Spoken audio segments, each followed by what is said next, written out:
আমি ছোট্টবেলা থেকে কখনো ভাবিনি যে আমাদের নিজেদের কোনো গাড়ি হবে, তবে মনোজিতের জন্য সেই না ভাবা জিনিসটাও আমাদের জীবনে আসে। 2020 সালে আমরা আমাদের প্রথম 4 হুইলার কিনি, আর কেনাটা যে কতটা হেল্পফুল হয়েছে সেটা আমি আমার প্রেগনেন্সির পুরো জার্নিটাতে বুঝতে পেরেছি। আর আমার ডিউটি যে জায়গাটা সেটা আমার বাড়ি থেকে প্রায় পাবলিক ট্রান্সপোর্টে করে যেতে লাগতো 1 ঘন্টা। আর আমার প্রেগনেন্সিও আসে ঠিক লকডাউনের মধ্যে। এই ভরা লকডাউনে সুখে দুঃখে সবসময় আমরা পাশে পেয়েছি আমাদের এই বাহনকে। তবে দেশে থাকতে সংসার খরচের পরে যে খরচটা সব থেকে বেশি আমাদের কাছে মাথা ব্যথার কারণ ছিল, সেটা ছিল এই গাড়িতে পেট্রোল ভরানোর খরচটা। কেন এতগুলো কথা বললাম সেটা কিন্তু তোমরা ব্লগটা দেখলেই বুঝতে পারবে।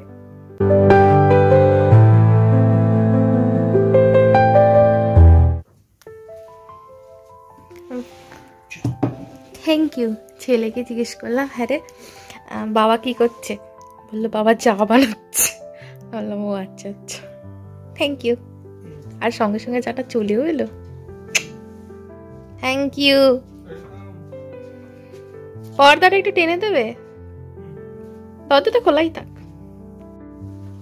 বাইরে ভালো রোদ আছে না, সকাল থেকে মেঘ করেছিল আর এখন কি রোদ উঠেছে।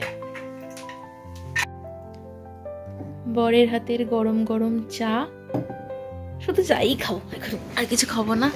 আর এই চাটা ভীষণ স্পেশাল আর খুব ফ্লেভারফুল, কারণ এটা আমরা ইন্ডিয়া থেকে নিয়ে এসেছি, কোনো একটা কোম্পানির। এত সুন্দর ফ্লেভার না পাতা চাটার, জাস্ট অসাধারণ। এইটা ছাড়া চা করলে চাটা চা বলে মনেই হয় না। Hello everyone, good afternoon, welcome to the channel beautiful জার্নির একটা নতুন ব্লগে সবাইকে জানাই স্বাগত। আশা করি কাছে বা দূরে যেখান থেকে আমার এই ব্লগটা দেখছো সবাই খুব ভালো আছো, আমরাও ভালোই আছি। আজকে বিকালবেলায় পড়ন্ত রোদ বারান্দায় এসে পড়েছে, সাথে বেশ সুন্দর পেঁজা তুলোর মতো মেঘ ভেসে বেড়াচ্ছে। বারান্দায় এসেছি আমাদের বারান্দা থেকে দেখো পেট্রোল পাম্প একটা দেখা যাচ্ছে, সেটা দেখাবো বলে।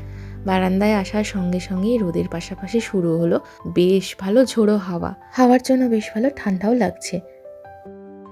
দেখো আমি পুদিনা পাতা লাগিয়েছি, সেগুলো কিন্তু বেশ মাথাচাড়া দিয়ে উঠে দাঁড়িয়েছে আর কি সুন্দর হাওয়ায় দুলছে। সাথে রিওর লাগানো গাছগুলোও কিন্তু আস্তে আস্তে বড় হচ্ছে। এটা ওই যে স্কুলে লাগিয়েছিল বীজগুলো। ওই ব্লগটায় আমি নামটা একটু ভুল বলেছিলাম চেস সিড, বাট এটা কিন্তু ক্রেস সিড। এটা একটা মাইক্রো হার্ব যেটা স্যালাডে খাওয়া হয়। আর এই গাছগুলো কিন্তু এইটুকুটুকুই হয়, আর কিন্তু ওটা বড় হবে না। তাই আর কি ভাবছি রিওকেই বলবো, তুই তোর গাছ থেকে পাতাগুলো তুলে আমাকে দে, সেগুলো দিয়ে স্যালাড বানাবো। যাই হোক, আজকে বুধবার, রিওকে নিয়ে যাব খেলার ওখানে ফুটবল ক্লাবে। সেই জন্য রান্নার একটু প্রিপারেশন করে রেখে যাচ্ছি, যাতে অল্প বিস্তর বাকি থাকলে এসে সেরে নিতে পারি। আজকে বানাবো সমস্ত সবজি পনির সব কিছু দিয়ে একটা মিক্সড ভেজ পরোটা, যেটা ভীষণ সুস্বাদু হেলদি একটা কম্প্যাক্ট ডিনার বলতে পারো, যেটার জন্য আলাদা করে সাইড ডিশ হিসাবে আর কোনো তরকারিবাতি রান্না করার দরকার পড়ে না।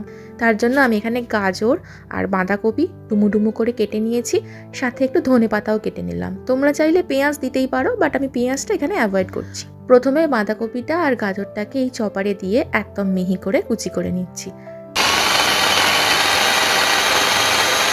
ভাগ্যিস ইন্ডিয়া থেকে এই চপারটা নিয়ে এসেছি, এত কাজে দেয়। হ্যান্ড চপার ছিল, সেটা তো প্রথম দিনই কাজ করতে গিয়ে ভেঙে ফেলেছি, এত গায়ে শক্তি আমার। যাই হোক, সমস্ত সবজিগুলোকে এখানে মিহি করে কেটে নিয়েছি।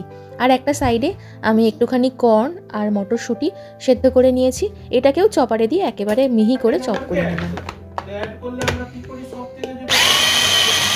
এদিকে সবজিগুলো একটা বাটিতে ট্রান্সফার করে দিয়ে অল্প করে নুন দিয়ে ভালো করে হাতের সাহায্যে চটকে মেখে নিয়েছি, যাতে করে সবজিগুলো অনেকটাই নরম হয়ে যায়, আর পরোটার মধ্যে পুর যখন দেব তখন ওটা গোটা গোটা না হয়ে থাকে। পুরটা রেডি করার জন্য কড়াইয়ে তেল আর জিরে ফোড়ন দিয়ে হাতের সাহায্যে সবজিগুলো থেকে প্রায় ম্যাক্সিমাম জলটাই চেপে ফেলে দিয়ে শুকনো করে কড়ার মধ্যে ট্রান্সফার করলাম। সবজি থেকে যে জলটা বের করলাম এটা কিন্তু ফেলে দেব না, এটা আটা মাখার সময় কিন্তু ইউজ করে নেব, এতে প্রচুর পরিমাণে কিন্তু পুষ্টিগুণ থাকে। এবার নাড়াচাড়া করে নিয়ে অ্যাড করলাম কেটে রাখা ওই কর্ন আর মটরশুঁটিটা, আবারও একটু নাড়াচাড়া করে নিয়ে সেদ্ধ আলু খানিকটা আর খানিকটা আমার কাছে ছানা ছিল সেটা অ্যাড করে দিলাম। তোমরা চাইলে পনির গ্রেট করেও দিতে পারো। এবার ড্রাই স্পাইসেস বেসিক যা যা থাকে, হলুদ গুঁড়ো, কাশ্মীরি লঙ্কার গুঁড়ো, তোমরা চাইলে লাল লঙ্কার গুঁড়ো দিতে পারো, কাঁচা লঙ্কা কুচি দিতে পারো, ধনে গুঁড়ো আর স্বাদ মতো সামান্য নুন, সবকিছুকে এবার ভালো করে মিশিয়ে নেব। আঁচ কিন্তু একদম কমানোই থাকবে। যখন সবকিছু ভালো করে মিক্স হয়ে একটা মন্ডের মতো তৈরি হয়ে যাবে তখন গ্যাস অফ করে রেখে দেবো। পুরটা আমাদের রেডি হয়ে গেছে, এবার আমরা যাবো রিওকে নিয়ে ফুটবল ক্লাবে।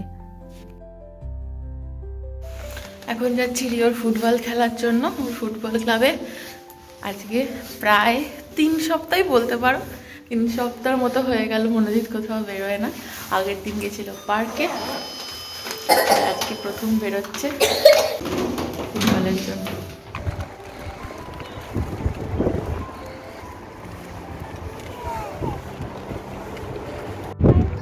রোদ তো ভালো রয়েছে কিন্তু হাওয়াও প্রচণ্ড দিচ্ছে তার সাথে, আর বেশ ভালো ঠান্ডাও লাগছে। টেম্পারেচার যদি একটু কম আছে, 10 ডিগ্রি মতো রয়েছে।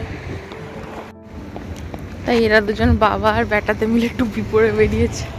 বাবা সদ্য একটু ঠিক হচ্ছে, আর ছেলের তো লেগেই রয়েছে।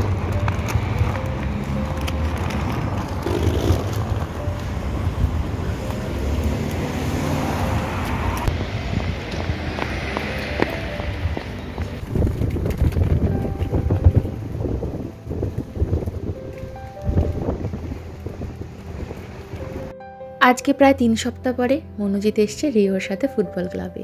কোচেরা শেখানোর খানিকক্ষণ আগে বলগুলো দিয়ে দেয়, বাচ্চারা নিজেদের মতো করে একটু ওয়ার্ম আপ করে, নিজেদের মতো করে খেলে। আর বাবা সাথে থাকলে তো বাবাও খেলে, তবে আমি সেরকম তো আর খেলতে পারি না, সেজন্য আমি বসেই থাকতাম, নিজেই একা একা খেলতো, দেখেছো আমার আগের ভিডিওতে। তবে আজকে বাবাকে পেয়ে বাবার সাথে বেশ দারুণ খেলছে কিন্তু।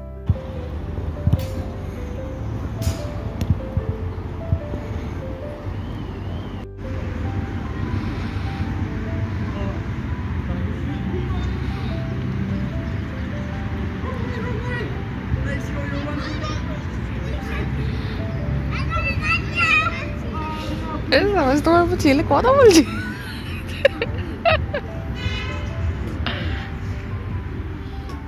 রিওর ফুটবল খেলা হয়ে যেতে আমরা আজকে একটু অন্য রাস্তা দিয়েই আসছিলাম। যেখান দিয়ে আসছি না সেখানে একটা বিশাল বড় অ্যাক্সিডেন্ট হয়েছে। 3টে গাড়ি একসাথে এসে 3 দিক থেকে মেরেছে ধাক্কা, মানে সাংঘাতিক বাজে রকম ভাবেই হয়েছে। তারপর ওখান থেকে ক্রস করে আসছি, দেখলাম এই সুন্দর চেরি ব্লসমের গাছটাতে কি সুন্দর ফুল হয়েছে।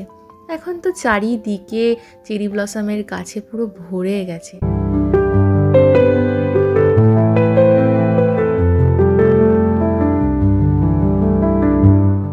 তারপর বাড়ির পথে আস্তে আস্তে রিওর পায়ে খুব ব্যথা শুরু হলো, তাই জন্য আমরা বাড়ির একদম কাছে এসে পেট্রোল পাম্পেই দাঁড়িয়ে গেছি। আর ওখানে একটা বসার জায়গা আছে, সেখানে রিও বসে পড়েছে। তাই ভাবলাম যে আমাদের দেশের থেকে এই পেট্রোল পাম্পগুলো কতটা আলাদা হয়, কীভাবেই বা মানুষজন তেল ভরে, কীভাবে বা পেমেন্ট করে, সেই সব কিছু একটু ছোট্ট করে তোমাদের সাথে শেয়ার করি। প্রথমেই বলি, এখানে পেট্রোল পাম্পগুলোকে কিন্তু ফুয়েল স্টেশন বা ফিলিং স্টেশন বলা হয়। দেখতেই পাচ্ছ এখানে অন্ধকারও প্রায় হয়ে এসেছে, খুব যে ভালো দেখা যাচ্ছে তা না। পেট্রোল পাম্পে এখানে কিন্তু তেল ভরার জন্য আমাদের দেশের মতো কোনো মানুষ থাকে না। এখানে তেল ভরা, পেমেন্ট করা সবকিছুই কিন্তু নিজেদেরকেই করতে হয়। পেট্রোল পাম্পের দেখো প্রতিটা মাথার উপরে কিন্তু একটা করে নাম্বার দেওয়া আছে, 1 থেকে এদিকে মনে হয় 6, 7, 8 পর্যন্ত আছে। ডিজেল বা পেট্রোল যার যেটা দরকার সে সেটা ভরবে, তবে ভরাটা সম্পূর্ণ নিজের দায়িত্ব। গাড়ি নিয়ে এসে তেল ভরে তারপর যে টাকাটা হচ্ছে ভেতরে গিয়ে নিজেদেরকেই পেমেন্ট করতে হয়। ভেতরে অবশ্য লোক থাকে পেমেন্ট নেওয়ার জন্য। পেট্রোল পাম্পের নাম্বারটা গিয়ে নাকি বলতে হয়, তারপর ওনারা ওখান থেকেই দেখে নেন যে কত টাকার তেল উনি ভরেছেন, সেই মতো টাকা ওনারা ডিডাক্ট করেন। আসলে এই পুরো প্রসেসটাই হয় মানুষের ওপর, মানুষের বিশ্বাসের ওপর। তবে ইউকেতে কিন্তু ইন্ডিয়ার ঠিক উল্টো, ডিজেলের দাম বেশি পেট্রোলের থেকে। দুটোর মধ্যে মোটামুটি ডিফারেন্স হয় 900 থেকে 1000 টাকা পার লিটার। পেট্রোলের দাম হয় যদি 13,300, তো ডিজেলের দাম হয় 14,200 বা 300 এরকম। তার সাথে গাড়ির চাকায় হাওয়া ভরারও ব্যবস্থা থাকে। কিছু কিছু পেট্রোল পাম্পে কিন্তু এই যে দেখতে পাচ্ছ এখানে জেট পাম্প দিয়ে গাড়ি ধোয়ারও সুব্যবস্থা থাকে। তবে সব পেট্রোল পাম্পে যে থাকবে এমন কোনো ব্যাপার না। তবে ম্যাক্সিমাম সব পেট্রোল পাম্পে কিন্তু একটা কনভেনিয়েন্স স্টোর থাকে, যেখানে যে কেউ কোনো স্ন্যাক্স, ড্রিঙ্কস বা ছোটোখাটো নেসেসিটি জিনিস কিন্তু ইজিলি পেয়ে যেতে পারে। আর বড় বড় যে পেট্রোল স্টেশনগুলো হয় সেখানে কিন্তু রেস্টরুম বা ওয়েটিং এরিয়া এগুলো কিন্তু অবশ্যই থাকে। স্পেশালি এগুলো হাইওয়ের সাইডেই কিন্তু দেখা যায়। দেখো দূরে ওই যে ভদ্রলোক, উনি কিন্তু গাড়িতে ফুয়েল ভরে নিয়েছেন, এবার কিন্তু ভেতরে গিয়ে নিজেই পেমেন্টটা করে আসবেন। সো দেখতেই পেলে তেল ভরাটাও উনি করলেন, আর পেমেন্টটাও কিন্তু ওনাকেই ভেতরে গিয়ে দিয়ে আসতে হচ্ছে।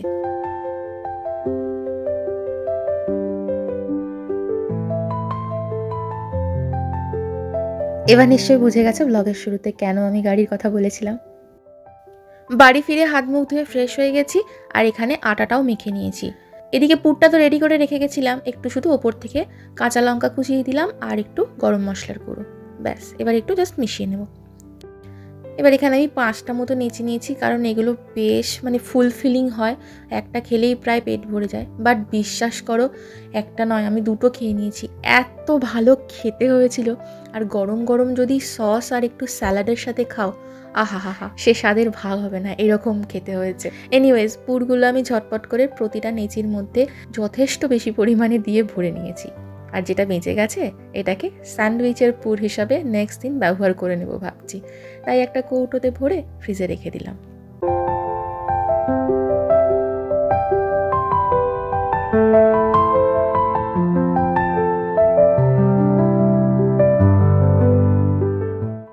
ডিনারটা রেডি করতে করতে তোমাদের কাছে আবারও আমি সেই একই রিকোয়েস্ট করব, যদি ইউটিউব বা ফেসবুক যেখান থেকেই কেউ আমার এই ভিডিওটা দেখে থাকো, আর যদি ভালো লেগে থাকে দেখার পরে কোথাও একটু, তাহলে অবশ্যই লাইক করো, আর পারলে কমেন্ট করো। যদি নতুন দেখো, চ্যানেলটা বা পেজটা একটু ফলো করে নিতে ভুলো না।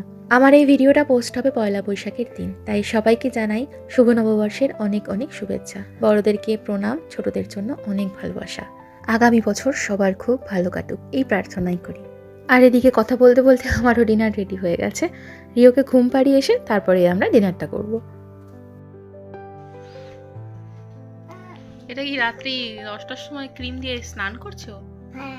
হ্যাঁ, ভগবান, কি কত নতুন ক্রিমের ডাব্বাটা জাস্ট খোলা হয়েছে। তুমি আমার মুখটার দিকে একবার তাকাও।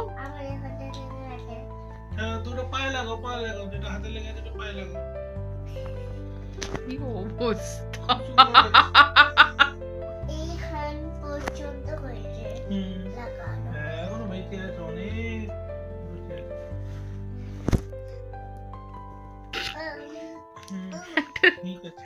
একটা ছুরি নিয়ে আসো, চাঁচ হচ্ছে যে তোলো। আমার এত তৈরি করছি আমি। ইস, এটা হাতে ঘষ, হাতে কি অবস্থা! হাতে কেমন করে ঘষতে বলেছি, এরকম না। হ্যাঁ, এখানে আবার ক্রিম নিচ্ছে। আগে ঘষে কমপ্লিট করে তারপরে নেবে। আগে ঘষে এটা কমপ্লিট করো। নিয়েছি একটু। কমপ্লিট করে তারপরে নাও। Excuse me.